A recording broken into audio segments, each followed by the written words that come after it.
guys, welcome to All Chat episode 2. Today, I'm with Razork, GrabbZ, and Gags. A little bit like round the club. Hello, boy.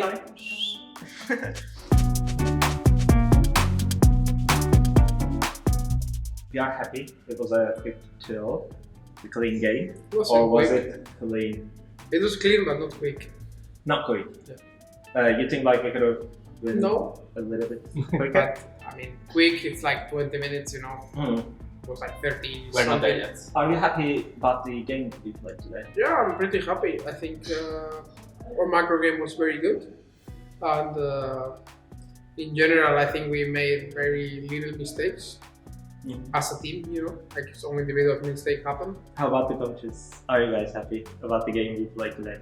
Yeah, I think it actually showed that this week was way better practice. I feel like it paid off. We also prepared very well, I think. We knew what they were gonna do. Even though the second game, the composition was not the greatest, my boy Razork managed to pull out and saying Poppy. So yeah, really happy with that. You said that was like the most CS you got with Poppy. How did that happen? I don't know, enemy jungler just didn't want to farm. He wanted to fuck my boy Oscar on top, so I was punishing him by taking all his camps over and over. You can't say the F word. Yeah. It's a super serious podcast. Okay, my top laner was getting destroyed Destroyed. by his jungler. But yeah, I mean, I was just farming, I was just doing my job, I think. Pressure in the other side. And yeah, maybe they wanted Oscar's autographs or something because they were camping the shit out of him. You can't say It's okay. It's a chill like environment. You can say It's whatever a you want. natural thing, you know. Yeah, I can see the nuance. It's not like it's okay. Is that the trade that you guys like? You know, for example, if Oscar is getting camped and like taking no resources, and you guys are taking resources on the other side of the map, as a jungler or bot lane, is that the trade you guys like to have? I mean, the game just doesn't work that way. You can't just be on one lane and camp it. BDS is a bit better than the teams we faced before, but they still have like very basic macro, I would say, compared to top 4. And it just showed, right, like Oscar, especially game 2, had a really hard game, but I think with like level 12, level 10, Small was 50 CS behind, so if they want to win a game like that, I don't think it will work. But also, of course, we have to beat it to punish it, so I think we did well there. When you guys look from the outside compared to the last splits, not just spring split, but the last past years, do you guys think the vibes are much better after the first 2 weeks? I mean, it's hard to compare, right? I've been here for a while and I've had like different iterations of the roster. I think vibes are very good. I think with Bobby coming in, he's like a very funny guy, and the duo with Ivan is it's a very good one. But yeah, I would say the vibes are like not very bad, but they're not like the best. I would say. I think they're just pretty normal. Okay. There are a couple of questions from the fans. They want to know what's going on behind the scenes, of course. This is for GrabbZ. What do you think of the drafts against... this is a question from yesterday, so they asked for Heretics and SK, and we can add like BDS today. In terms of like draft, are you guys happy? I'm 30 years old, but the week after, we will see. I'm not that good at it either. Players are better at this. I remember the first games against Heretics. I played Wukong, then I played Pantheon, then I played Trundle. Yeah.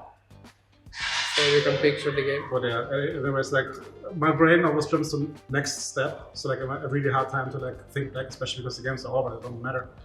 I think today game 2 was the worst draft so far. Yes, sir. I think the other ones have been pretty decent overall. But I think also nothing extraordinary. I think the kids still can do better. There's a new patch next week to play on. So we'll see like how Triangle of things will change, for example, right? Brandon is back. Can't wait to see me play Nautilus jungle. So I think draft preparation has been fine overall. Can be better, but besides today game 2, I think. To open up like a window to the behind the scenes of like the draft, because when we show voice bombs, obviously we skip the draft talk, and people don't know much about how the drafts go. Do players take the majority of it, or do you guys like draft and say, today you're gonna play these champions, and they take it? Okay, yeah. If I speak. I answered that one. No. I mean, we have the preparation before the game where we most of the times align on what we want to play. I feel like the deeper the series go, the more chances we give players to actually choose their thing. And sometimes we can be more demanding on different scenarios. Also, for example, today I think we were in a very different scenario than what we actually encountered, with like many jungle bans and them having Jace and we having no engage.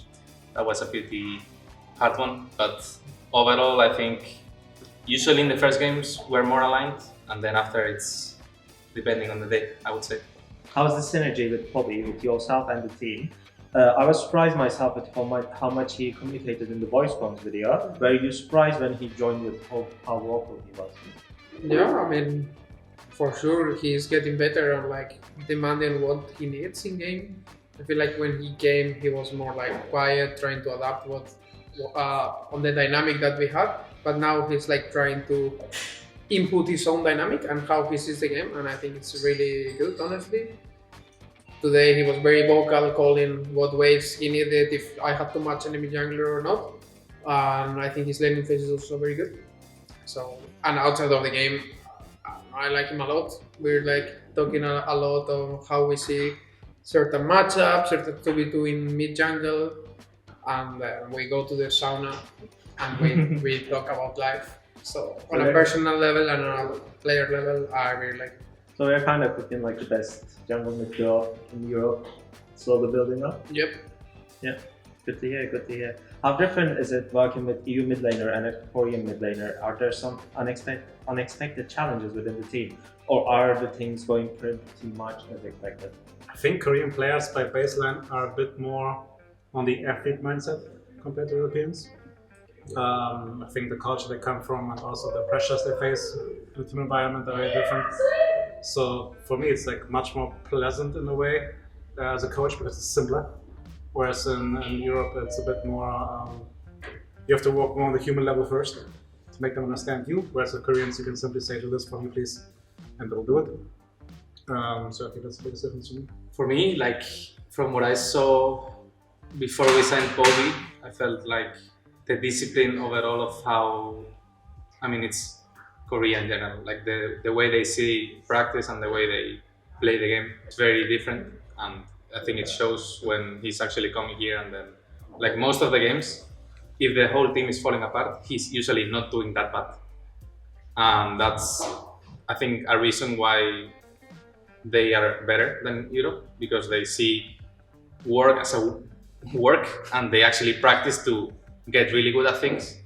So I think that's kind of like the big change. And also in like the way he works is very different than any other player that I saw. I think he puts a lot of hours into watching VODs and looking at certain matchups that he thinks we're gonna play on the next day.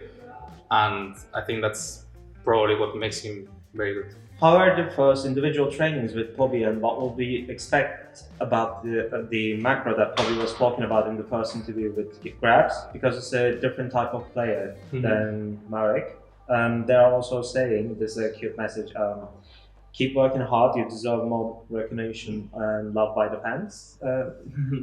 Thank you. Yeah, that's very cute. I need some help from Ivan to read the Spanish bit at the last. Como vuelvas a draftear algo similar a Lulu y Misfortune, harás que me... No lo digas. Vamos, que no vuelvas a draftear esa mierda. Can you Yeah. translate this? Basically, don't draft MF Lulu. But don't worry, guys. Draft Gax is not drafted anymore, so we're safe. But now we have this little boy in here. Yeah, that will not happen. I will murder you afterwards. So yeah, thank you for the message. In the beginning, I could not be here because of personal matters, but it felt really easy to work with him. I felt like in the beginning we were kind of like getting to know each other and me seeing how he was actually understanding the game. And then I felt like it was quite natural to just talk about matchups, what matchups he would want to play, what champions he's good at, what champions he's not as good at. And then me explaining a bit as well of how we see the game in the team so we can actually adapt quicker. I feel like it was like a really fast process. I think he also took a lot of leadership and ownership in what he wanted to do, and he was saying it to the team. And yeah, I think overall it wasn't a really hard task to do. This is more about the voice comms. Mm-hmm. This time they want to know how well do you think you sync up with upsetting comms? Last year you were clearly leading the early game with success. Do you think you guys adapt well to each other's shot calling, or the ideas are sometimes clashing with each other? Because I know both of you are great players with strong voices. They're also saying good luck against G2. Mm-hmm.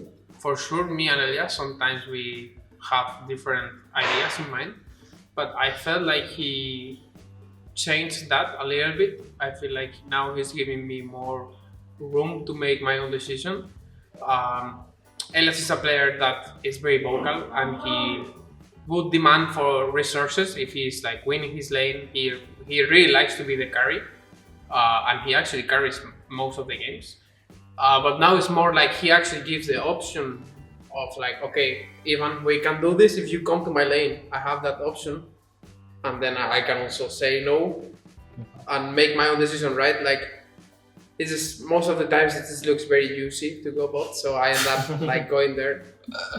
But yeah, I think for sure last split it was like a bit more hopeless in the other parts of the map, so we ended up going bot most of the times. But now it feels way better to me. At least have the responsibility of making the decision, and then if I'm wrong, then I will learn from it. Harder things with the team ever since Richard joined as a performance coach.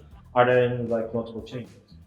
Changes in effect. I mean, psychology takes some time, right? And I think slowly people are more open to the idea and more open towards him. Again, it's very clear that whatever is being told with him stays with him. We don't want to know too much as coaching stuff, only if there's anything like really important to be flagged. But also he's someone who like has a very positive energy in the room, right? I think we can be honest, like also with Duff, we're not necessarily the most energetic and like pushing coaching stuff, like very perfectionist, so also very negative. And Richard is someone who can balance it out a bit. Also, I think the morning routines that we have right now with like our stretching, the workouts sometimes the players do, they're showing an effect. I think also the supplements, I personally, for example, also feel a lot healthier. And that obviously also translates to performance. So good job for him. The next question is more to Razork. Speaking of picks, someone wants to know if you want to pick ZED. No burst. Oh! Us? Yeah, I had the chance. Didn't find the angle yet. Need to find the angle, honestly. Like in best of threes, chance of picking sets very low. True. Maybe I could have something for best of fives, maybe game 5. Every AD jungler's ban, GrabbZ, we need to go set here. I think there are enough options for Adrian. And then this guy will like prefer to pick me, I don't know, like a Mumu or something. Corky jungle. But yeah, doesn't look very promising. I mean, I didn't put the decision on to do the yet, okay? Don't complain. Yeah, that's true. You do get to play fun champs. That's true. I mean, I don't complain. I kind of like the meta right now, and now with Brandon coming in, Nautilus coming in, maybe Silas. Oh god, Oh no, my even God. I don't know. Oh. I don't know about that one. Honestly, I have like a lot of win rate on Silas when it was mega played. Like I'm actually good goated on this one. It's gonna be some long weeks, huh? Triple flex Silas, and then Big is gonna be like, oh, No. I can pick it support into this champion. I'm like, perfect.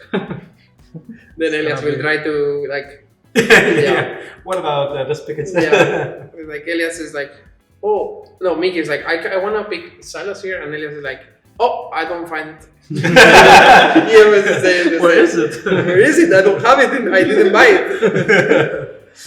Okay, the next question is more about the G2 game. They want to know if we are ready for G2. What is the biggest difference do you think gonna be this time facing G2 compared to the last one?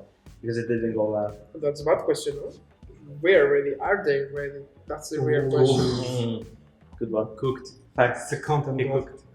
Facts. Now you can answer. What's the big difference? I think even last time we faced them in the best of 5, we probably should have won a bit more games. I don't want to go back to those games we played. I forgot them. I erased it from my mind already. Yeah. It's going to be interesting just because, and no disrespect to their teams, but again, the top 4 teams play the game very differently in a more advanced way. Not so sure Giants feels like on stage, maybe they can break into this.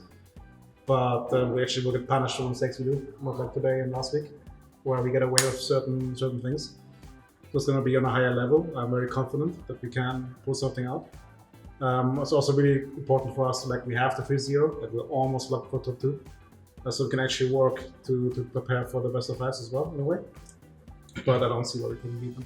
When you think about the fearless drafts, do you guys think this is a good implement to the game? Or I've seen people talk on Twitter about more, I don't know, they call it like Iron Man draft, or there is like a Nemesis draft. There's a lot of talks going on, like should we do it hardcore fearless? Do you guys like the fearless draft right now, what we have? I do, in a way where if the players don't get too crazy, because players also like to have their comfortable setting, champs especially, like the limits. But also I think if you test it as a team on macro concepts a lot more, because you have to plug and play basically to still be first on Drake, be first on the Heralds, how do you play GrabbZ, so these things are more important. You can't get away with just repurpose this one style and then play it in half time. That doesn't work anymore. So objectively I think this is better for the viewers for sure. It's normal fearless, but they count the bangs as well. Would that be? That's Iron Man. Oh, that's Iron Man. Yeah, like would that be more fun? It's on Mega Smoke, but I think it's too much. So if you take out like 10 more champions every day, is it way too much?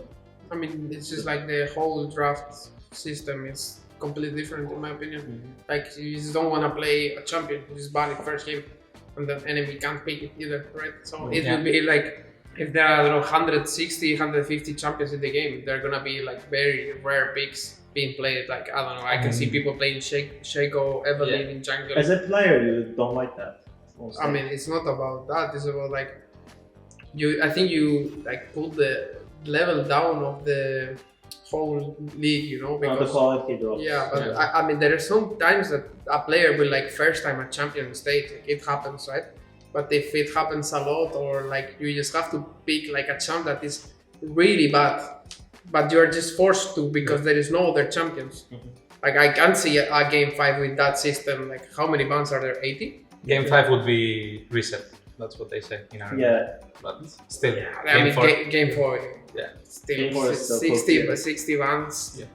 I don't know, it's probably a lot in my opinion. So you like the way it is? I just think the way it is right now is pretty chill. Like I can see like game 1 and game 2 is like kind of similar to the old format because champions are gonna be played, the strongest champions in game 2 and in game 1, game 2. But then I think you go deep into the series. Every series is different. You have to adapt, and then you also see like these different champions that are like good to see for the viewer and stuff.